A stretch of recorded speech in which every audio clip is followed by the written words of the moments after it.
Vamos a trabajar muy brevemente la clase 15, donde trabajamos dos textos, uno el de Waldo Ansaldi, bueno, un autor que recuperamos constantemente en esta cátedra. Yo lo considero la verdad una figura interesantísima de la reflexión sociológica, politológica de nuestra sociedad, y un texto de Gabriel Bomaro, eh, sobre también la construcción del PRO y la renovación de la centro-derecha argentina. Ahí hay una cuestión conceptual interesante. Para Ansaldi estos van a ser derechas simplemente, y son las viejas derechas que se metamorfosearon, cambiaron la vestimenta, se sacaron la identificación ideológica, ¿no? Se disfrazaron, va a pensar, digamos, eh, Ansaldi, pero son las mismas viejas derechas, ¿no? Él dice, los hombres de las viejas derechas explicitaban su ideología y se batían por ella. Los hombres, y ahora también las mujeres de las nuevas, dicen no tenerlas, signo de hipocresía, pues claro está que las tienen. Pero para él, esas supuestas nuevas derechas, que es más, para Bomaro lo va a difuminar más todavía, va a hablar de centro derecha, van a ser las viejas derechas, van a ser los mismos sectores que apoyaron las dictaduras, que apoyaron el genocidio, que apoyaron este tipo de gobiernos dictatoriales, ¿no? Y aunque la mona se vista de seda, mona se queda, y estas son las características fundamentales, y por eso él plantea la idea de que no quiere más tiempo. El texto de Gabriel Bomaro, yo creo que es un texto muy interesante, eh, sobre el cual podemos plantear estos debates, bueno, de cómo piensa, cómo conceptualiza lo de centro derecha, pero es un texto muy interesante de cómo se va construyendo la figura política de Macri y el proyecto político del PRO como una renovación de la centro derecha o de la derecha argentina, como el uso de una representación popular como el Club Atlético Boca Juniors fue una cuestión clave, cómo hay una apuesta política muy fuerte de Macri de no diluirse en los partidos tradicionales y plantearse como un espacio de renovación, como también hay una cuestión que vincula la vieja política con el mundo empresario, con las ONG, con los think tanks liberales, los tanques de pensamiento liberales, y cómo se construye un discurso desideologizado, postideológico, con una estética afectiva y toda una idea propia del liderazgo empresarial, ¿no? Hay ahí elementos que a mí me parece que son interesantísimos para ustedes como politólogos, de cómo se va construyendo desde un partido vecinal, en ese contexto de fluidez política, y donde de nuevo la, la idea de vincularse con un club sumamente popular y que en todo su simbolismo representa lo popular, representa lo barrial como es Boca, pero que a la vez sintetiza esa representación de lo popular con ser uno de los clubes de mayor alcance mundial, no solo de Argentina, sino de América. Macri, digamos, logra, siendo un gran empresario multimillonario, ligarse desde un pensamiento y una propuesta de derecha a algunos rasgos de lo popular, algo que la derecha argentina nunca había logrado, esa identificación, digamos, de Macri con el fútbol y de Macri con un club como Boca,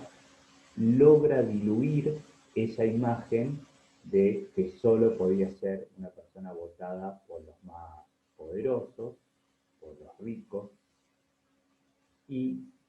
eh, bueno, presentándose como una persona que también podía interpelar a los sectores populares, ¿no? A la vez luego la representación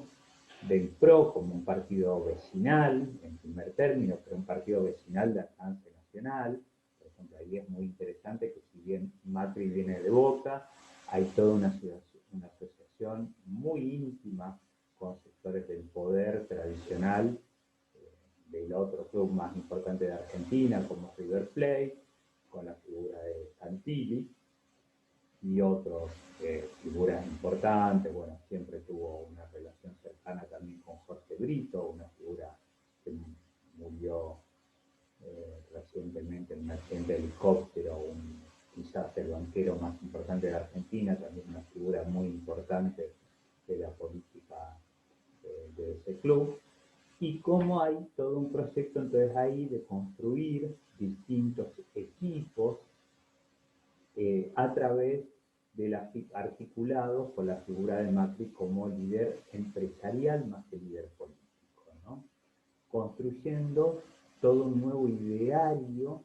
desprovisto de ideología en términos supuestos, ¿no? La ideología siempre está, pero no se explicita,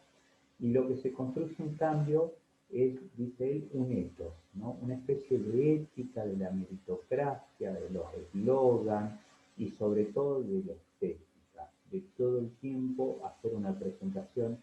sumamente estetizada, supuestamente desprovista de conflictos, con una militancia muy seleccionada, con un reclutamiento y con valores centrados en figuras también de ciertos niveles casi vinculados al marketing publicitario, ¿no? Ustedes no van a ver en general un candidato del PRO gordo, un candidato del PRO desalineado, eh, ¿no? Hay ni una candidata, si quieren puede ser la excepción Elisa Carrió, pero en real que viene de la coalición cívica, no del PRO, las candidatas del PRO tienden a ser figuras estetizadas y hay entonces todos unos repertorios de acción que yo creo son muy interesantes para estudiar y para comprender en definitiva cómo una figura como Macri, vinculada casi desde su inicio con la corrupción, con el mundo de las mafias empresariales, ¿no? Con un pasado sumamente turbulento, plagado de denuncias, de contrabando,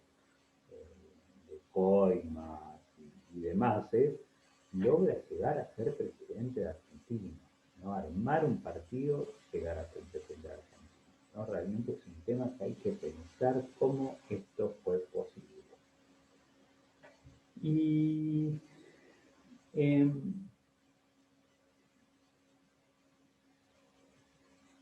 Y ahí yo estoy bastante convencido entonces, como decía en la clase pasada, que en gran medida eh, lo que sucedió es que desde alrededor de 2007, tras el institucionalmente exitoso recambio de Néstor Kirchner a Cristina Fernández de Kirchner, comenzó un largo debate en el seno de la gran burguesía argentina, que era si seguía siendo necesario un gobierno como el kirchnerista o si ya se podía regresar a un gobierno normal, que no repartiese nada. Desde la derrota en el conflicto del campo, que fue en el 2008, el kirchnerismo hizo sus mayores esfuerzos para adaptarse a ese reclamo de la gran burguesía y mostrarse como los que podían ser los garantes del tránsito hacia un capitalismo plenamente normalizado, pero que al mismo tiempo mostraban que ellos lograrían minimizar los riesgos de conflictos sociales por la capacidad que tiene el peronismo para controlar a los sectores, a las masas populares. Pero pese a pagar la deuda, volver al FMI y demás gestos que hizo el kirchnerismo en ese último gobierno de Cristina Fernández, no lograron convencer a la mayoría de la burguesía y de a poco fueron cada vez más las fracciones burguesas que apoyaron un recambio del plantel gobernante. El kirchnerismo para mí perdió las elecciones de 2015 como expresión de su máximo éxito en su rol orgánico como expresión política burguesa, que fue estabilizar el régimen institucional burgués. Lograron una victoria en su intención de volver a imponer el ideario de que en el marco del capitalismo se podía vivir mejor e impusieron incluso entre amplios sectores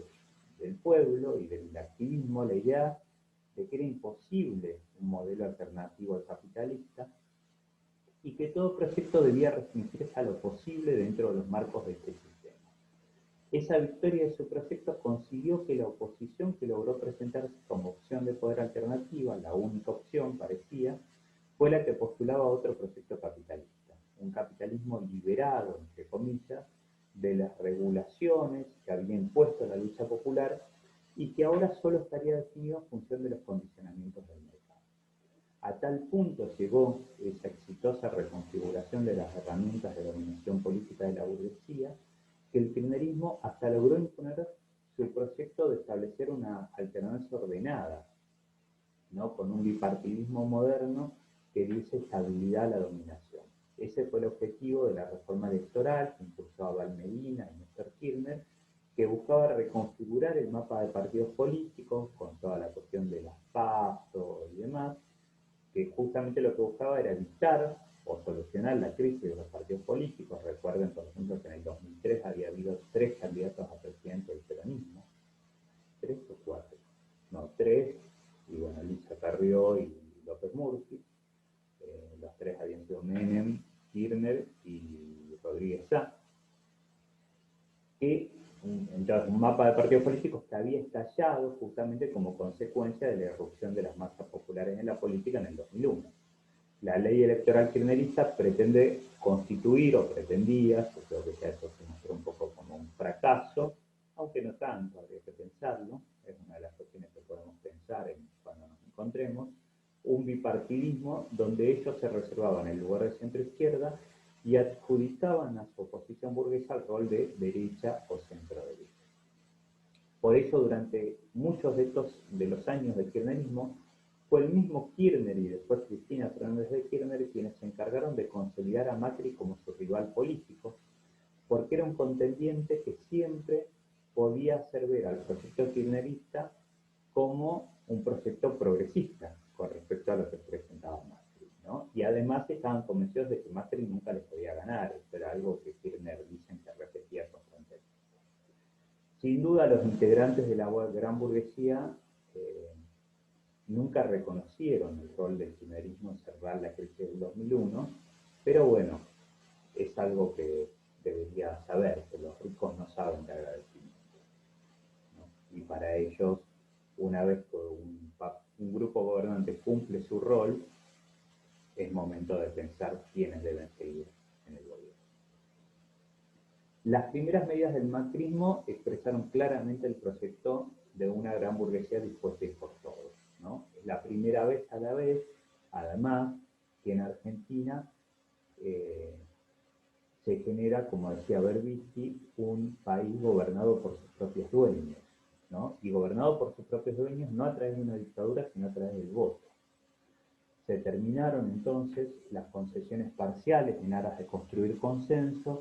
y la coerción volvería a jugar un rol central en las políticas de control social. La represión, que durante el kirchnerismo en general se realizó de manera solapada a través de la inteligencia y buscando que los hechos no llegasen a confrontaciones pasajeras, volvería a trasladarse a cada conflicto en cada calle y cada barrio, ¿sí? Profundizó muchísimo los aspectos represivos del Estado. La quita de retenciones al agro al mismo tiempo que una devaluación inmediata de más del 60%, que luego continuó durante todo el gobierno y se profundizó al final del gobierno, generó una brutal transferencia de recursos de los más pobres a los más ricos. Si a eso le sumamos lo que fue el fin del cepo, entre comillas, al dólar, para mí no es un cepo lo que existe, sino una restricción a la compra de moneda extranjera, algo que existe en todo el mundo, pero bueno, en ese momento se le llamaba, y ahora también, cepo, y como que parece algo casi una quita de libertad, impedir que la gente pueda comprar una moneda extranjera, cuando les repito es algo que en cualquier otro país del mundo en general es así, uno no tiene libertad total de transformar su moneda nacional en moneda extranjera, porque es un problema para el país. Bueno, la quita inmediata del cepo al dólar por parte del gobierno macrista hizo evidente el festival de los exportadores y financieros. Después se avanzó en la escandalosa quita de retenciones a la minería, una actividad súper beneficiada también por el kirchnerismo, que ahora recibía un nuevo regalo, y permanentemente las grandes empresas recibieron subsidios en aras de supuestas políticas del mantenimiento del empleo, como en petroleros y otras actividades. Estamos hablando en su conjunto, solo en los 2 primeros meses de gobierno de Macri, de una transferencia de miles de millones de dólares que no podía provenir de otro lugar más que del bolsillo de los trabajadores. Prat Gay y Marcos Peña sostenían que esas medidas eran imprescindibles para conseguir las divisas a fin de evitar un ajuste. En realidad, si uno piensa que en los primeros 3 meses de gobierno de Macri hubo más de 100.000 despidos, una inflación proyectada al 45% en 4 meses, tarifazos del 600%, caída de salarios y jubilaciones, expansión del impuesto al trabajo, una tasa de interés del 37%, si todo eso no era un ajuste, bueno, es difícil imaginar a qué llamaban ellos un ajuste total, ¿no?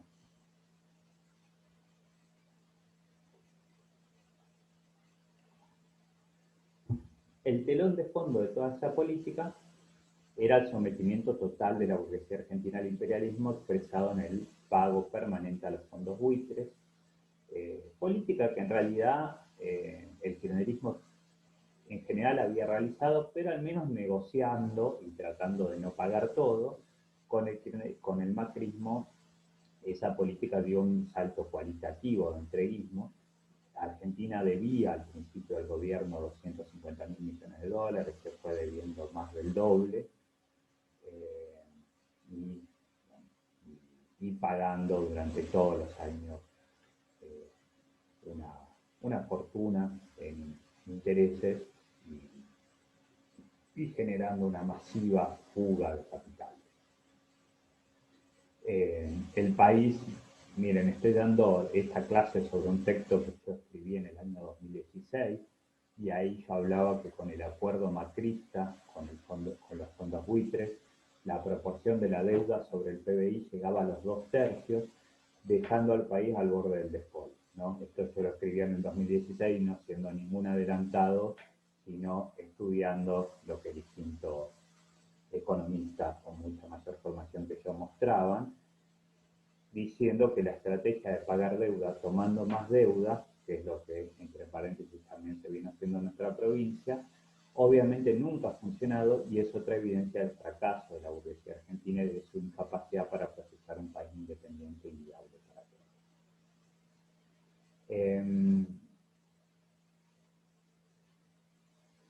Eh, había ahí también una cuestión que había generado el kirchnerismo, que era la hipercentralización del Estado y la quiebra de casi todas las economías provinciales. Esa es una política que el macrismo en lo estructural no reformó y utilizó en muchos casos para presionar a los diputados y senadores a través de los gobernadores para que votasen sus proyectos de ley a cambio de desde el Estado central se trasladasen fondos a esas provincias, política que lamentablemente se ha transformado en una cuestión bastante estructural en Argentina.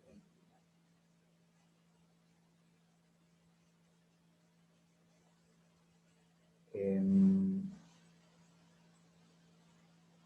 bueno, estos me parece que son algunos de los rasgos fundamentales que podemos pensar, tanto en el texto para pensar el macrismo o el gobierno de Cambiemos. Eh,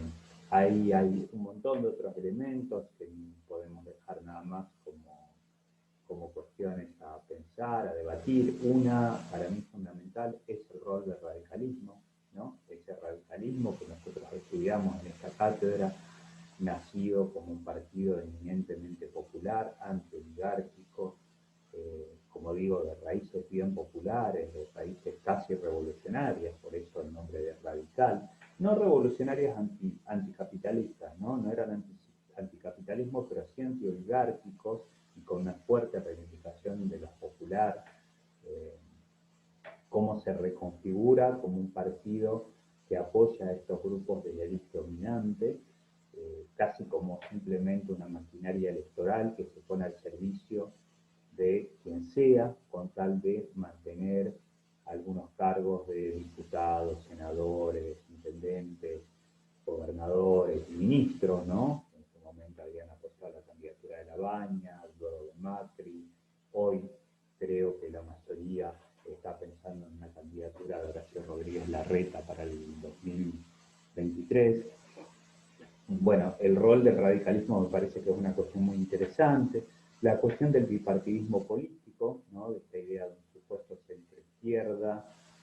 que representaría más o menos el peronismo, pero bueno, con toda la complejidad además que tiene el peronismo y este nuevo armado aún más complejo que es el Frente de Todos, que va desde el Partido Comunista y el Partido Comunista Revolucionario hasta figuras como Massa o como Berni, ¿no? Y por el otro lado Cambiemos, quizás con un mayor alineamiento ideológico, pero también con esta complejidad de que está desde el radicalismo hasta el PRO, pasando por la coalición cívica. El rol de los medios de comunicación, una cuestión central, absolutamente central para pensar el poder hoy, ¿no? Y el rol de esos medios de comunicación, que en definitiva son grandes empresas capitalistas con inversiones diversificadas, que tienen una herramienta de construcción de legitimidad política de lo que a ellos les conviene, que son estos medios de comunicación, pero donde esos medios son solo una parte de todo un entramado político empresarial poderosísimo. El rol de la inteligencia, ¿no? De los organismos de inteligencia, el rol de las redes sociales. Bueno, muchísimos elementos. Ustedes saben, por ejemplo, que un elemento muy fuerte para la victoria del macrismo, ya demostrado en distintas investigaciones, fue el rol de las redes sociales, por ejemplo,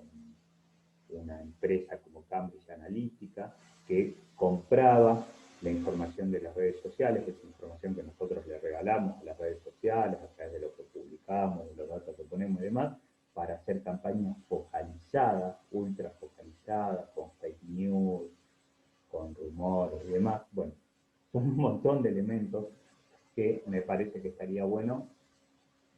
No digo ni siquiera, no creo que nos dé el tiempo para poder profundizar los debates, pero sí tenerlos en la cabeza para pensar los elementos que explican la política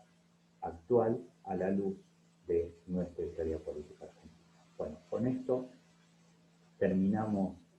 el dictado de las clases y nos encontramos, como siempre, los encuentros en directo presenciales. Presenciales al menos en los modos que se puedan cada uno. Saludos.